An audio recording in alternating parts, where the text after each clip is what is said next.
अस्सलाम वालेकुम फ्रेंड्स, आज हम करेंगे सोशियोलॉजी एसओसी 101 का लेक्चर नंबर 3। ठीक है जी, लेक्चर नंबर 3 है about theoretical paradigm. Paradigms basically क्या होते हैं? पैराडिम आप कह सकते हैं इमेज कि इमेज क्या है किसी चीज़ की आपकी नज़र में, या किसी चीज़ का रोड मैप क्या है, या एक चीज़ किस तरह एग्जिस्ट करती है और हमारे नज़रिए में किस तरह एग्जिस्ट करती है, वो हम देखेंगे। थ्योरी हमें पता है anything which is based on facts and it is written, ये हमारे पास हो जाती है थ्योरी।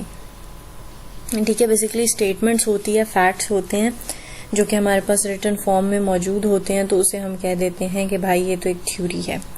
चलें जी, हम देखते हैं कि इस लेसन में क्या बातें हुई हैं और जल्दी से इनको समझ लेते हैं, और ऐसे समझते हैं कि हमें इन्हें बस आपको लेक्चर ही सुनना पड़े और उसके बाद आपको याद करने की या पढ़ने की ज़रूरत ना पड़े इंशाल्लाह। चलें जी, लेसन स्टार्ट करने से पहले आई हैव अ रिक्वेस्ट कि प्लीज़ चैनल को लाइक कर दें, शेयर करें, सब्सक्राइब करें, ताकि थोड़ी मोटिवेशन मुझे भी मिले। अच्छा जी, लेसन नंबर 3 क्या कहता है कि थ्योरी, सबसे पहले आपको वो दोनों टर्म्स को डिफाइन करें कि थ्योरी क्या होती है और पैराडिम क्या होती है। आप उन्हें गौर से समझ लें। थ्योरी क्या होती है? कोई भी स्टेटमेंट्स होते हैं, फैक्ट्स होते हैं जो कि आपस में रिलेटेड होते हैं और जॉट डाउन होते हैं, मतलब एक जगह इकट्ठे कर लिए गए होते हैं वो फैक्ट्स एंड वो फिगर्स, वो स्टेटमेंट्स जो आपस में रिलेटेड हैं। ठीक है जी, आगे हम चलते हैं। पैराडिम क्या होती है? पैराडिम बेसिकली होता है is an image of society. ठीक है, इमेज जो हमारी नज़र में सोसाइटी क्या है, किस तरह है, क्या रोड मैप फॉलो करती है, वो चीज़ें हमारे लिए क्या हो जाती हैं, पैराडिम। ठीक है, अब इस चीज़ को मैं आपको इससे बता देती हूँ। यहाँ पे जो लिखा है, इन building theory sociologist faces 2 basic facts. What issue should we study? How should we connect the facts? How sociologists answer the questions depend upon their theoretical paradigm. ठीक है कि हमने सोशियोलॉजी को हम स्टडी ही इस बेसिस पे करते हैं कि हमने कौन से फैक्टर्स को स्टडी करना है और कौन से फैक्टर्स को आपस में कनेक्ट कर देना है, और वो सब हम कैसे करते हैं? Through theoretical paradigm. थ्योरेटिकल क्या हो गया? हमारे पास जो फैक्ट्स एंड फिगर्स आपस में जो रिलेटेड हैं और हमारा उनको देखने का नजरिया, तो इसके थ्रू हम स्टडी कर सकते हैं कि क्या फैक्ट्स हैं जो कि हमें सोशियोलॉजी स्टडी करने पर मजबूर करते हैं। ठीक है, यहाँ पे उन्होंने आपको 1-2 और एग्जांपल्स दी हुई हैं। Do societies remain static? Do they continuously keep on changing? What keeps them stable? What makes societies ever changing? ठीक है, मतलब ये कि ये वो सवाल हैं जो सोसाइटी से रिलेटेड हमारे माइंड में आते हैं और इनको आंसर करने के लिए हम थ्योरेटिकल पैराडिम का सहारा लेते हैं। मतलब ये कि सोसाइटी क्या हमेशा ऐसी ही रहती है, क्या चेंज होती है, क्या नहीं चेंज होती, क्यों चेंज होती है, क्यों नहीं चेंज होती है। ठीक है जी, अब 3 मेजर पैराडिम्स, ठीक है, रोड मैप्स जो कि हमें मजीद अंदर तक इसकी रूट्स को स्टडी करने में मदद देते हैं, वो ये 3 हैं जिनके मुतालिक आपसे शॉर्ट, लॉन्ग एमसीक्यूज सब पूछा जा सकता है। ठीक है जी, वो हैं हमारे पास 3। पहला है structure functional paradigm, social conflict paradigm and symbolic interaction paradigm. अच्छा जी, सबसे पहले हमारे पास आता है स्ट्रक्चर फंक्शनल पैराडिम। ठीक हो गया, ये आपको नाम से ही हमें पता चल रहा है कि स्ट्रक्चर, हम सोसाइटी का स्ट्रक्चर देखते हैं और फंक्शन और सोसाइटी का फंक्शंस देखते हैं। ठीक है, इसे बड़े आसान अल्फाज में इन्होंने यहाँ पे डिफाइन किया हुआ है कि our lives are guarded by social structures. Social structures क्या हैं? सोशल स्ट्रक्चर्स हैं फैमिलीज, वर्क प्लेसेस, क्लासरूम्स, मतलब ये आपके पास क्या है? ये सोशल स्ट्रक्चर्स हैं। मैं हूँ, मेरा एक फैमिली है, मेरे खानदान है, वो एक सोशल स्ट्रक्चर हो गया। ठीक है, मैं यूनिवर्सिटी जाती हूँ, वहाँ पे मेरे क्लास फेलोज हैं, वहाँ पे एक और सोशल स्ट्रक्चर बिल्ट हो गया। मैं ऑफिस जाती हूँ, वहाँ पे एक और सोशल स्ट्रक्चर बिल्ट हो गया, मेरे एम्प्लॉयज के साथ, को एम्प्लॉयज के साथ, मेरे बॉस के साथ। ठीक है, तो ये क्या है? ये छोटे छोटे सोशल स्ट्रक्चर्स हैं इस सोसाइटी के। और सोशल फंक्शंस क्या हैं? इन सब सोशल स्ट्रक्चर्स के कुछ ना कुछ सोशल फंक्शंस हैं। मतलब एक फैमिली है तो वो एक अलग तरह का फंक्शन परफॉर्म करती है, ठीक है। अगर जो है वो मतलब थोड़े हम आपस में प्यार मोहब्बत अफेक्शन का रिलेशनशिप है, जहाँ दोस्तों की बात आती है या क्लासरूम्स की बात आती है, वहाँ पे थोड़े एक कंपटीशन की इन्वायरमेंट होती है। फिर आपके पास जो आ जाती है वर्किंग प्लेसेस आपकी आ जाती हैं, वहाँ पे भी थोड़ी जेलसी और कंपटीशन की इन्वायरमेंट होती है, थोड़ा फ्रेंडशिप का एलिमेंट होता है। तो ये इन सारों के अपने अपने सोशल फंक्शंस हैं, ठीक है।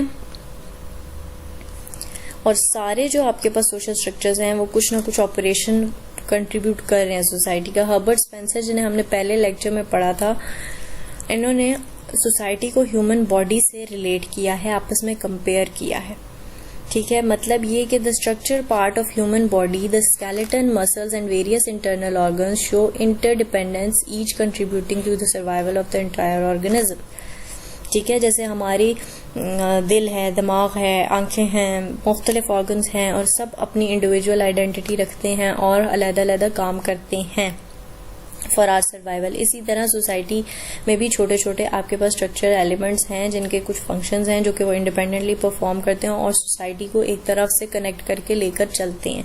ये हर्बर्ट स्पेंसर का मानना या सोच या आप कुछ भी कह सकते हैं। टैलकॉट पार्सन कहते हैं कि सोसाइटी एक सिस्टम की तरह है। मतलब कोई भी सिस्टम होता है उसमें क्या हमने करना होता है कि हमने कोई भी बेसिक टास्क पहले फाइंड आउट करना होता है कि इस सिस्टम में हमने परफॉर्म क्या करना है, ठीक है। इसी तरह हम यहाँ पे उन्होंने हमें बताया है कि saw society as a system and sought to identify the basic task that any and all societies must perform to survive and the way they accomplish this task. मतलब ये कि हर्बर्ट स्पेंसर ने कहा है कि सोसाइटी और उसका functional part और स्ट्रक्चर पार्ट एक ह्यूमन बॉडी की तरह है। टैलकॉट पर्सन्स हमें कहते हैं कि जो हमारी सोसाइटी है वो एक सिस्टम की तरह है। जैसे एक सिस्टम को पहले गाइडेंस चाहिए होती है कि उसे क्या टास्क परफॉर्म करना है, फिर वो सर्वाइवल के लिए वो टास्क परफॉर्म करता है। इसी तरह जो है वो टैलकॉट पर्सन कहते हैं कि वो सोसाइटी एक सिस्टम की तरह है। और जो रॉबर्ट के मार्टिन ने इसको जरा मुख्तलिफ तरीके से देखा है। वो क्या है हम आपको बताते हैं। अच्छा जी, सब इनको मैंने पॉइंट्स में कर दिया है, ठीक है। नोट्स मैंने आप लोगों को भेज दिए हैं। अगर किसी और को मजीद नोट्स चाहिए आप कमेंट बॉक्स में लिख सकते हैं। एमजीटी के नोट्स भी अवेलेबल हैं, अगर आपको चाहिए तो आप बता सकते हैं। Consequences of any social patterns are likely to differ from various categories of people, ठीक है जी। फॉर एग्जाम्पल, मैं एग्जाम्पल से आपको समझाती हूँ। Conventional family pattern provides for the support and development of children, but it also confers privilege on men when limiting the opportunities for women, ठीक है जी। वो कहते हैं कि सोशल पैटर्न्स जो हैं या हम जो कह रहे हैं कि सोशल स्ट्रक्चर्स हैं वो हमारे पास काफ़ी हद तक एक दूसरे से डिफर करते हैं, ठीक है। वो सिर्फ जो है वो एक बॉडी के ऑर्गन्स या एक सिस्टम नहीं है, वो काफ़ी तरह से मुख्तलिफ हैं। मतलब ये कि फैमिली में हमें डिफरेंट एनवायरनमेंट देखने को मिलती है for a man and in comparison with a women, ठीक है। उसके बाद वो क्या कहते हैं, People rarely perceive all the functions of a social structure. He therefore distinguish between manifest functions and latent functions. इससे कुछ तो आपको याद आया होगा manifest and latent से, पर ये थोड़ा सा उससे मिलता जुलता है। Manifest functions वो हैं जो कि recognized हैं और intended social patterns हैं, और latent functions वो हैं जो unrecognized हैं, ठीक है। मतलब manifest functions of educational institute क्या हैं, नॉलेज प्रोवाइड करना, लेकिन लैटेंट क्या है आपका जो है वो उनकी अर्निंग, मतलब ठीक है, जैसे बिजनेस के तौर पे वो इस चीज़ को यूज़ करते हैं। मैं फिर से आपको दोनों पॉइंट्स को क्लियर करने की कोशिश करती हूँ। पहला पॉइंट ये है कि वो कहते हैं कि सोसाइटी में एक पैटर्न नहीं है, ठीक है, वो एक दूसरे से डिफर करता है। डिफर कैसे करता है कि एक फैमिली है जो कि एक आपके पास सोशल सेट है, सोशल स्ट्रक्चर है, वहाँ पे डिफरेंस एग्जिस्ट करता है डिफरेंट जेंडर्स के लिए। सेकंड पॉइंट पे वो ये कहते हैं कि सोसाइटी में दो तरह के फंक्शंस हैं सोशल स्ट्रक्चर्स के, मैनिफेस्ट फंक्शंस और लैटेंट फंक्शंस। मैनिफेस्ट वो हैं जो कि ज़ाहिरी दिखते हैं, लैटेंट वो हैं जो ज़ाहिरी नहीं दिखते।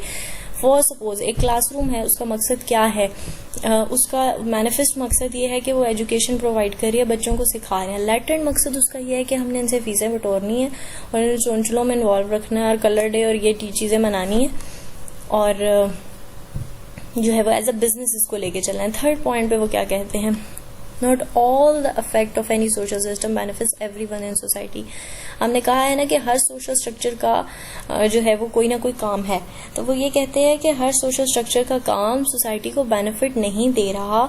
ऐसे भी हैं जो कि सोशल डिसफंक्शन कॉज कर रहे हैं, ठीक है। मतलब वो ये इनका अपना कहने के मकसद है, मतलब ये कहते हैं कि अगर एक औरतों का ग्रुप सोशल जो है वो वुमेन एम्पावरमेंट पे निकल आता है या फेमिनिज्म पे निकल आता है मार्च करने, तो वो किसी भी तरह से सोसाइटी को बेनिफिट नहीं दे रहा है, वो सोसाइटी का डिसफंक्शन है, ठीक है। तो इनके जरा कंट्रीब्यूशन ज्यादा थी, बाकियों ने थोड़ी थोड़ी बात की। हर्बर्ट स्पेंसर ने कहा है कि जी सोशल स्ट्रक्चर ह्यूमन बॉडी की तरह है। टेलकॉट पार्सन कहते हैं कि सोशल स्ट्रक्चर जो है वो एक सिस्टम की तरह है। और रॉबर्ट के मार्टिन ने 3 बातें की हैं। एक तो इन्होंने ये कहा है कि हर सोशल स्ट्रक्चर के मैनिफेस्ट और लैटेंट फंक्शंस होते हैं। दूसरा इन्होंने कहा है कि सोशल पैटर्न एग्जिस्ट नहीं करता, डिफरेंस है कैटेगरीज में। तीसरा वो ये कहते हैं कि हर तरह का सोशल स्ट्रक्चर फायदेमंद नहीं होता, इट कैन कॉज डिसफंक्शंस। अच्छा जी, इसके बाद इन्होंने कहा है कि इस जो ये पैराडिम है इसके बारे में क्या कॉन्फ्लिक्ट्स पाए जाते हैं या क्या इसको क्रिटिकली किस तरह देखा जाता है। अच्छा, इसको इस तरह देखा जाता है कि इन्होंने कहा कि जी सोसाइटी है, सोसाइटी में स्ट्रक्चर्स हैं, स्ट्रक्चर्स जो है वो फंक्शन परफॉर्म करते हैं और सब खुशबाश हैं, ठीक है। तो इसका क्रिटिकल एवोल्यूशन ये था कि जो इनइक्वालिटी सोसाइटी में जनरेट हो रही हैं, जो टेंशन्स हैं, जो कॉन्फ्लिक्ट्स हैं, उनको कौन कवर करेगा। मतलब अगर सारे सेट्स हैं और अपना अपना रोल परफॉर्म कर रहे हैं, फिर तो कोई किसी किस्म की इनइक्वालिटी या कॉन्फ्लिक्ट है ही नहीं है, ठीक है। थोड़ा सा इसको जो है वो इन साहब ने, रॉबर्ट के मार्टिन ने टच किया है, लेकिन जो है वो ज्यादा इस चीज को कवर नहीं किया गया। इसलिए ये क्या आ गया इसके ड्रॉबैक्स में, सोशल कॉन्फ्लिक्ट पैराडिम, क्योंकि वो कॉन्फ्लिक्ट था तो उससे सोशल कॉन्फ्लिक्ट पैराडिम अराइज हुआ है। Social conflict framework sees society as an arena of inequality that generate conflicts and changes। नाम से ही हमें पता चलता है कि इसमें सोसाइटी को एज एन इनइक्वालिटी देखा जाता है कि ये हर चीज में कॉन्फ्लिक्ट जनरेट करती है, ठीक है। स्ट्रक्चर और फंक्शन पैराडिम जो कि ज्यादातर ये सॉलिडिटी को वो ज्यादा हाईलाइट कर रहा था कि जी सब बैलेंस्ड है, सब अच्छा है। तो इस अप्रोच के अगेंस्ट जाके इन्होंने कहा है कि जैसे जेंडर हो गया, सोशल क्लासेस हो गई, एजुकेशन हो गई, उन सब में मनी हो गई, उस सब में बहुत ज्यादा इनइक्वालिटीज और कॉन्फ्लिक्ट्स हैं, ठीक है। तो आप ये तो नहीं कह सकते हो कि सब कुछ ठीक ठाक है। मतलब ये कि रिच जो है वो पुअर को डोमिनेट कर रहा है, कलर के डिफरेंसेस हैं, एग्जिस्ट करते हैं, गोरे को काले पर बर्तरी दी जा रही है, और जो है वो इस टाइप के सारे प्रॉब्लम्स इनइक्वालिटी जनरेट कर रहे हैं, ठीक है। स्कूल, कॉलेज, यूनिवर्सिटीज भी इवन एक तरह की नहीं है, उसमें भी जो है वो आप देखते हो कि बाहर के जो ये कॉन्सेप्ट आ गया है स्कूल कॉलेजेस का, इन्होंने इनइक्वालिटी क्रिएट कर दी है, ठीक है। यहाँ पे वो कहते हैं कि structure functional asserts that such tracking benefits all of society because students receive training that is appropriate to their academic abilities, ठीक है। स्ट्रक्चर फंक्शंस क्या कहते हैं कि क्लासरूम या स्कूल एक स्ट्रक्चर है, उसका फंक्शन क्या है, इल्म हासिल करना, एकेडमिक एबिलिटीज हासिल करना, वो कर रहे हैं, ठीक है। लेकिन जो कॉन्फ्लिक्ट सोशियोलॉजिस्ट हैं वो कहते हैं कि हम बच्चे का बैकग्राउंड नहीं देखते कि वो कितना टैलेंटेड है, हम देखते हैं कि वो गरीब है या अमीर है, वो फीस दे पा रहा है या नहीं दे पा रहा है। तो ऐसा नहीं है कि बस ये एक स्ट्रक्चर है और ये चल रहा है, इसमें बहुत सारी चीजें और भी हैं सोसाइटी में, ठीक है। फिर इन्होंने स्कूलिंग ही के कॉन्सेप्ट को लेके इनइक्वालिटी को समझाया है कि काफी सारे ऐसे स्कूल्स हैं जहाँ पे मतलब बच्चों को किस तरह ट्रीट किया जा रहा है, और गवर्नमेंट स्कूल्स को देखा जाए तो वहाँ बच्चों को किस तरह ट्रीट किया जा रहा है। तो आप ये नहीं कह सकते कि स्कूल है तो वो बस एक स्ट्रक्चर है, ऐसा नहीं है। अच्छा जी, उसके बाद आता है इसका क्रिटिकल एवोल्यूशन। इसमें क्या क्रिटिक ने क्या पॉइंट निकाले हैं, वो ये हैं कि ये पैराडिम जो है वो इनइक्वालिटी और डिवीजन जो है सोसाइटी में उसको हाईलाइट करता है, ठीक है। लेकिन इसने क्या किया है, largely ignores how shared values and interdependence can generate unity among members of society, ठीक है। मतलब कॉन्फ्लिक्ट वालों ने तो प्रॉब्लम ये हुई, मैं आपको समझाती हूँ। स्ट्रक्चर फंक्शन वालों ने कहा सब अच्छा है, सब शुभ मंगल है, सब ठीक है, बिल्कुल ठीक है, कुछ भी नहीं है, बस स्ट्रक्चर्स हैं, परफॉर्म करें, सोसाइटी चल रही है, सब अच्छा है। जो कॉन्फ्लिक्ट वाले थे इन्होंने तो बिल्कुल ही इंतशार फैला दिया, इन्होंने कहा कि जी सब तरफ इनइक्वालिटी है, तबाही है, कुछ भी जो है वो एक जैसा नहीं है, और ये वो इन्होंने सिर्फ नेगेटिव पहलू पे बात कर ली। तो इनका भी जो क्रिटिकल एवोल्यूशन था वो ये था कि ये वो बहुत सारे पॉइंट्स को इग्नोर कर गए जहां पे सोसाइटी में यूनिटी बनती है, इंटरडिपेंडेंस बनती है। तो दोनों ने मतलब दोनों एक्सट्रीम्स पे चले गए, ठीक है। जो आपका स्ट्रक्चर फंक्शनल है वो अच्छाई की एक्सट्रीम पे चला गया है, जो आपका कॉन्फ्लिक्ट वाला है वो बुराई की एक्सट्रीम पे चला गया है। तो फिर इसकी थर्ड पैराडिम आई है जो कि है symbolic interaction paradigm. The structure functionals and social conflict paradigms share a macro level orientation, ठीक है। मैक्रो लेवल बहुत हद तक चले गए हैं, ठीक है, ब्रॉड सोशल स्ट्रक्चर पे, ठीक है। वो बहुत अच्छाई की तरफ, वो बहुत बुराई की तरफ, और जो माइक्रो लेवल छोटी छोटी चीजें थी ना सोशल इंटरैक्शंस की या सोशल सिचुएशंस की, उनको बिल्कुल इन्होंने इग्नोर कर दिया है, ठीक है। अब देखते हैं कि सिंबॉलिक इंटरैक्शन वाले क्या कहते हैं। Symbolic interaction paradigm sees society as the product of the everyday interaction of individuals, ठीक है। इन्होंने क्या बात की है, बिल्कुल एवरीडे इंटरेक्शन पे, बिल्कुल बेसिक्स पे, ठीक है।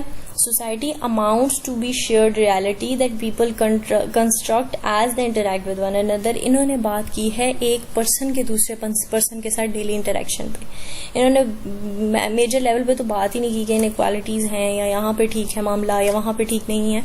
इन्होंने बड़े बेसिक लेवल पर बात की। अच्छा, ठीक है।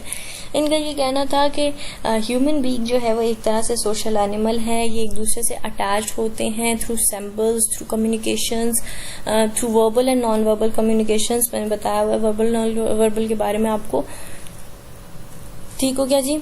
Therefore, symbols are the basis of social life. Without symbols, we have no mechanism of perceiving other in term of relationships. ठीक है, मतलब ये कि हमने हर इंसान के लिए एक सिंबल बना लिया, ये अंकल है, आंटी है, एम्प्लॉय है, ये टीचर है, ये स्टूडेंट है, फला फला फला, इस टाइप के सिंबल्स हो गए। उसके अलावा आपके जो हाथों से आप जेस्चर्स देते हैं, जो सिंबल्स देते हैं, उसमें वो भी इन्वॉल्व होते हैं। तो इन्होंने कहा है कि ये डेली इंटरेक्शन है और हम इन चीजों को डेली यूज कर रहे हैं, ठीक हो गया जी। आगे हम चलते हैं। इन्होंने वही बातें बार बार रिपीट की हैं। Symbol make social life possible, symbol ही को बार बार उन्होंने उस पे जोर दिया है, ठीक है। Even self is symbol for it consist the idea we have about who we are, ठीक है। मतलब ये कि हम भी एक जो है वो एक तरह से एक सिंबल के थ्रू रिप्रेजेंट होते हैं। हम एज अ पर्सन है, हमारी आंटी, हमारे अंकल, हमारे घर, हमारा ये वो फला फला फला, ये सारे सिंबल्स हैं, इन्हीं के थ्रू हम कोऑर्डिनेट करते हैं। इसके अलावा हमारे पास कोऑर्डिनेट करना पॉसिबल ही नहीं है। ये एक पॉइंट देख लेते हैं। We define our realities, the definition could vary, the definition could be subjective. For example, who is a homeless, who is a police officer. अच्छा, ठीक है क्या, वही बात दोबारा मैं आपको यहाँ से दोबारा समझा देती हूँ। इन्होंने कहा है कि डेली इंटरेक्शन हमारा होता है सिंबल की बेसिस पे। सिंबल्स क्या हैं, वो नाम, वो पहचान जो हम किसी को असाइन कर देते हैं, उसी के थ्रू हम कोऑर्डिनेट करते हैं, या वो डेफिनेशन जो हम किसी को असाइन कर देते हैं, या वो जो है वो पेशा जो हम किसी को असाइन कर देते हैं, या कोई पहचान जो हम किसी को असाइन कर देते हैं, हम उसी के थ्रू कोऑर्डिनेट करते हैं। उसके अलावा हमारे लिए कोऑर्डिनेट करना काफी मुश्किल हो जाएगा। अच्छा, अब इसकी क्रिटिकल एवोल्यूशन क्या हो सकती है? और ठीक है, टाइम नहीं है कि हम क्वेश्चन आंसर खेलें, इसलिए हम बता देते हैं कि क्यों है। अच्छा जी, यहाँ पे हम पढ़ते हैं इसको। Without denying the usefulness of abstract social structure like the family and social class, this paradigm remind us that society basically amounts to people interacting. How individual experience society, this approach ignores the widespread effect of culture as well as factors like social class, gender and race. ठीक है, critical evolution इसकी ये थी कि ये बहुत ही ज्यादा specific हो गया था from person to person interaction. इसने जो सोशल बड़े वाइड स्प्रेड मसले थे उसको इग्नोर कर दिया। पहले वाले का प्रॉब्लम ये था कि इसने कॉन्फ्लिक्ट्स नहीं दिखाए। दूसरे वाले का प्रॉब्लम ये था कि इसने जो है वो जो सॉलिडिटी थी उसको नहीं दिखाया। और जो क्रिटिकल एवोल्यूशन इसका आया वो ये था कि इन्होंने जो वाइड स्प्रेड पहलू थे उनको इग्नोर कर दिया। ठीक है, आई होप कि आपको समझ आ गई होगी। नहीं समझ आए तो आप क्वेश्चन कर सकते हैं कमेंट बॉक्स। नेक्स्ट लेक्चर जल्दी अपलोड हो जाएगा। टिल देन टेक केयर, अल्लाह हाफिज।